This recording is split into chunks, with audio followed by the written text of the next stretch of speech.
Diocèse de Lille, fausse obéissance ou défense de la foi.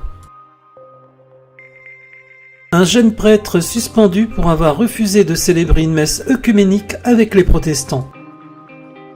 Nathalie Saraco nous explique l'importance de la Vierge Marie, de l'Eucharistie, de la prière.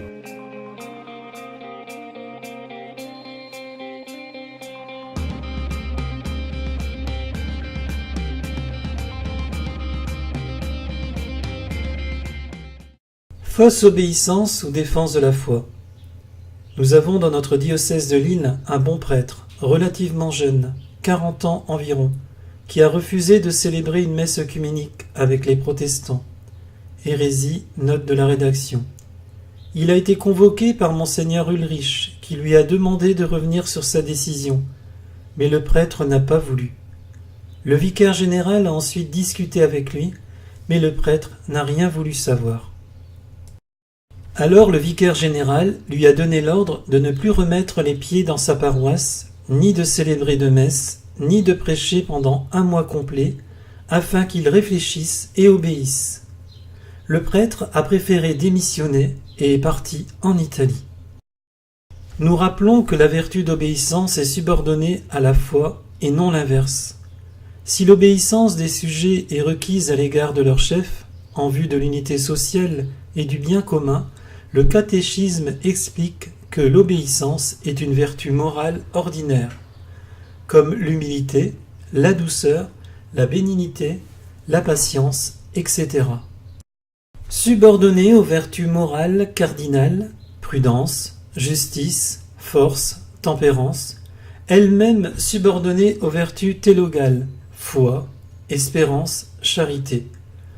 On ne doit pas obéir à ce qui contredit notre foi. C'est de la fausse obéissance. Le premier fruit, le premier dossier chaud, brûlant, me concernant, concerne la Vierge Marie. En fait, j'étais une petite catho, certes, mais en fait, j'avais aucun feeling avec la Vierge Marie. De temps en temps, je me forçais un peu, je me boostais pour faire un petit « Je vous salue Marie ». Mais enfin, ça me faisait pas grand-chose et voilà quoi. J'étais limite comme un peu, j'étais protestante par rapport à Marie. Alors, je sais pas s'il y a des protestants dans la salle. Il y en a ou pas? On va pas vous bouffer, hein, vous avez le droit de vous manifester. Bon, et ben moi, en fait, j'étais comme ça avec Marie. Ok? Vraiment. Et je savais que Marie conduisait jusqu'à Jésus, mais je ne savais pas que le premier truc que faisait Jésus-Christ, c'était de renvoyer vers Marie. Et là, mes frères protestants qui sont là, et puis vous tous qui êtes là, je suis là pour témoigner. Je ne peux pas dire autre chose, je ne suis pas là pour faire la belle, pour plaire. J'ai failli crever, bon sang. J'ai rencontré le cœur de Jésus et je me sens en sursis. Je ne peux pas truander pour faire plaisir. Et puis je suis dans le cadre du témoignage. Moi, je dis ce qui m'est arrivé. Après, à vous de dire oui, ou elle est timbrée, ou n'importe quoi. Eh bien, Marie, d'aimer Marie, de prendre Marie comme mère, c'est vraiment la gloire du Christ. C'est vraiment sa volonté. Et vous savez, finalement, quand on fait l'effort, un peu, de lire l'Évangile, quand on fait l'effort de lire l'Évangile, on se rend compte que le testament du Christ sur la croix, quand il est en train de rendre l'âme, quand il est crucifié, d'accord, son testament adressé à nous tous, ses enfants, il concerne la Vierge Marie. Il y a Saint Jean et la Vierge Marie au pied de la croix. Il désigne à Jean Marie en disant « Voici ta mère ». Et à Marie « Voici ton fils ». Et là, excusez-moi, le Christ, il se la joue pas, le bon fils juif. « Allez, Saint Jean, prends soin de ma mère ». Non, c'est à nous tous. C'est pas une parole comme ça, anodine. Oh, les dernières paroles du Christ sur la croix concernent Marie, son testament. Qu'est-ce que ça veut dire? On ne peut pas faire l'impasse sur Marie. Et puis, aussi, en rebondissant sur le texte, sur la lettre, le Seigneur dit qu'on sera jugé à nos fruits. Un bon arbre porte de bons fruits, un mauvais arbre de mauvais fruits. Et c'est quoi le fruit de la Vierge Marie, mes frères et sœurs? C'est quoi? Tu es bénie, Marie, entre toutes les femmes, et Jésus, le fruit de tes entrailles, est béni. Vous vous rendez compte? Ça, c'est du lourd. Le fruit de Marie, c'est Jésus. Et elle est unique. Et si elle n'avait pas correspondu à toutes les grâces de Dieu, on l'attendrait encore, le Sauveur. Alors certains vont me dire, c'est facile, elle est née immaculée. Mais attends, elle a gardé son statut d'immaculée, parce qu'elle aussi, elle avait le libre arbitre, tout comme le Christ. Et elle n'a jamais péché, elle s'est totalement abandonnée à Dieu, à sa volonté. Et vous vous rendez compte? On a crucifié son fils, son bébé, son petit et son Dieu. Et elle continue à prier pour nous, à demander pardon pour nous. La mère de la miséricorde, mais franchement, moi, si on touche à un cheveu de quelqu'un que j'aime, mais je vais pas être là à intercéder, pardonner, machin. Mais enfin, on lui bousille, on lui crucifie son gamin et son Dieu, et elle est là, mère de miséricorde, et elle prie pour nous. Mais c'est dingue. Alors oui, moi, qui sentais rien pour Marie, qui avait un blocage pour Marie, justement, c'est encore plus fort de témoigner de ça.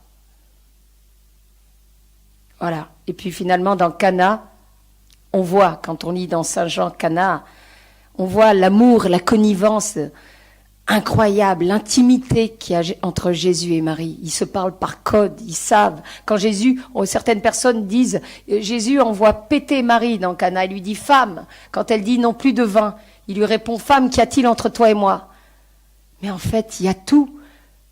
Et il lui dit, il continue, il dit, mon heure n'est pas encore venue. Parce que Marie est au courant. Elle sait très bien de quelle heure il parle. L'heure de la croix, de son sang qui nous lave de nos péchés. Elle est au courant de tout. Donc voilà, le premier, excusez-moi mes frères protestants, j'ai fait ma lourde catho, mais je ne peux pas faire autrement là. Je ne peux pas. Et ensuite, alors je continue encore dans la lourde catho. L'Eucharistie. L'Eucharistie. Pour ceux qui sont catholiques, vous vous rendez compte ce que c'est que l'Eucharistie? Jusqu'où Dieu nous aime tellement qu'il a trouvé ce truc inouï d'être incarné, vivant, présent dans son précieux corps, sang, âme et divinité tout entier. Jésus-Christ est présent, ressuscité là, incarné dans l'Eucharistie.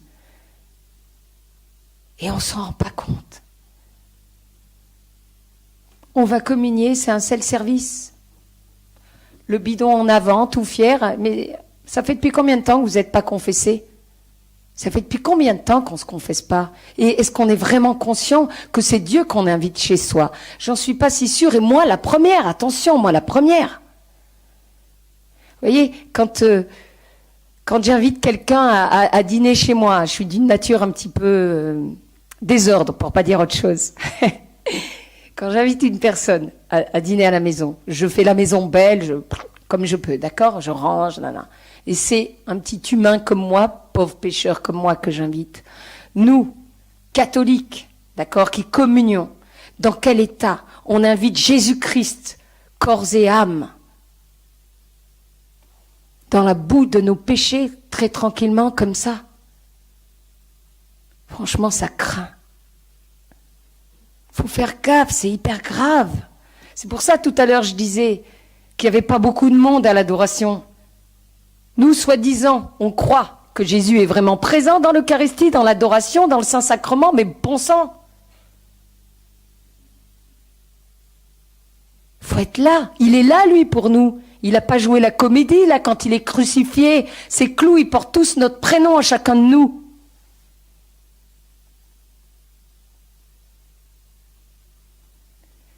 Donc l'Eucharistie. Premier gros dossier, Marie, l'Eucharistie. Et puis, troisième dossier, la prière. La prière, c'est fondamental, la prière. Parce que, vous savez, là, vous m'entendez, parce que vous faites silence. Mais enfin, si tout le monde se mettait à hurler, à prendre des trompettes, des grelots, à allumer la télé, la sono, et voilà, je veux dire, on n'entendrait pas ce que je dis. Comment voulez-vous entendre ce que Dieu attend de vous si vous ne lui faites jamais de la place. Alors, le mec, une famille, la femme va dire « Ah, moi, j'ai mes 4 enfants, j'ai le dernier, je m'occupe du caté, je m'occupe de ci, de telle assos, machin, alors j'ai mes enfants, j'ai machin, j'ai pas le temps de prier. Je fais plein de trucs, je suis dans la charité, je suis dans le concret, j'ai pas de temps de prier. » Ok, la mère de famille va dire ça. Le mari va dire « Les enfants, vous êtes bien gentils, mais c'est moi qui rapporte le pognon, la croûte. Je suis débordée, j'ai 20 000 dossiers, nanana, vous vous rendez pas compte, vous dépendez tous de moi. » Puis les gamins, ils vont dire moi j'ai mes devoirs, j'ai mon internet, j'ai mon Facebook, j'ai mes amoureuses, voilà. Personne n'a le temps de prier, quoi. Hein. Mais pourtant, c'est là que ça se joue. La prière, c'est fondamental. C'est le cordon ombilical entre Dieu et nous. C'est le moment où il nous recentre. Parce que sinon, on s'étiole, on peut se barrer dans tous les sens, tourner en rond. Le Seigneur nous parle. Et même si c'est compliqué, même si ça nous casse parfois les pieds, qu'on ne sait pas quoi dire, la véritable prière, c'est celle du cœur. C'est parler à Dieu avec son cœur et lui dire la vérité. De toute façon, il faut être cash avec Dieu. Il sait tout avant même. Il sait mieux que nous-mêmes ce qui se passe à l'intérieur de nous. Dire Seigneur, pardon, j'ai pas envie de prier. Pardon, Seigneur, j'ai pas trop la foi. Pardon, Seigneur, ça me fait ni chaud ni froid. Mais si vous parlez à Dieu, mes frères et sœurs, laissez-moi vous dire qu'il est loin d'être sourd. Parlez-lui avec vos mots et soyez vous-même. Et si vous êtes en colère et que vous comprenez pas des choses, dites-lui. Le Seigneur a dit, frappez, on ouvrira, cherchez, vous trouverez. Demandez, vous obtiendrez. Et aussi, juste un truc pour terminer. La lecture de l'Évangile, c'est fondamental. La lecture de la Bible, tout ça. Parce qu'on est dans une époque, de flou total. Sauf que c'est pas un flou artistique, c'est pas mignonné. Vous savez, on quitte l'ère du poisson pour l'ère de la confusion, en fait. On est dans une totale confusion. On vous fait avaler n'importe quoi. N'importe quoi. Donc, pour savoir ce que Dieu attend de nous, qui il est, il n'y a qu'un seul moyen, la lecture du livre saint. L'évangile. Moi, je le lis. Je connais l'évangile, mais comme c'est la parole de Dieu, elle est infinie. On découvre à chaque fois, en priant l'Esprit Saint, l'allié consolateur. C'est vachement important. Et vous savez, il faut se méfier. Le pire du pire. Aujourd'hui, c'est quoi? Beaucoup de gens ont peur, l'islam... Non, c'est pas ça. L'islam, c'est identifié. C'est cette nouvelle sainte religion de la laïcité qui est tout sauf laïque, clairement. C'est pas laïque, ça ne vise qu'à une chose, à dégommer l'Église. Ok? Et il te pompe tous les codes chrétiens. L'amour, la tolérance, le non-jugement, mais sauf qu'ils occultent Dieu pour que ça devienne le culte de l'homme, en fait. Et ça fait beaucoup de mal, parce que c'est en sous-marin. Ça séduit tout le monde. Moi, tous les gens que je connais qui n'ont pas la foi, ils sont là. C'est une société humaine, de tolérance, de machin, et de leur relativisme. Donc il faut vraiment qu'on soit fort dans notre foi, dans notre Église, dans notre façon de vivre tout ça. Sinon, ça va être n'importe quoi. Or, vous êtes le sel de la terre. Si le sel vient à s'affadir, qu'est-ce qui reste? Le Seigneur, c'est très simple. Il nous aime à la folie. Mais l'amour, ça se passe à deux.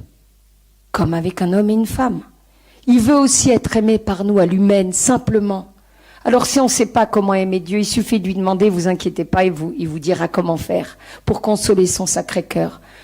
Et dites-vous bien, c'est pas la peine de faire des films, des livres et toutes ces conneries-là pour avoir une mission. Chaque vie est unique. Chaque vie intéresse Dieu. Même un grabataire mourant sur un lit d'hôpital, il a une mission unique dans la façon de porter sa croix.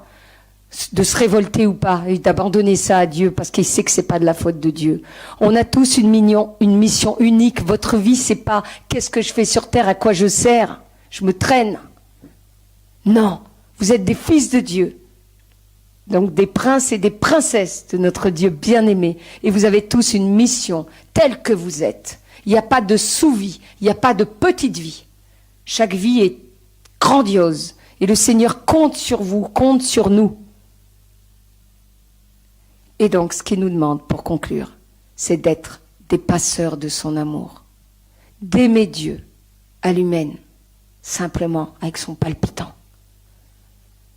Et d'être des témoins et des passeurs de son amour auprès de nos frères. Elle est là, notre mission à nous tous, qui l'aimons un peu, qui le cherchons. Elle n'est pas ailleurs.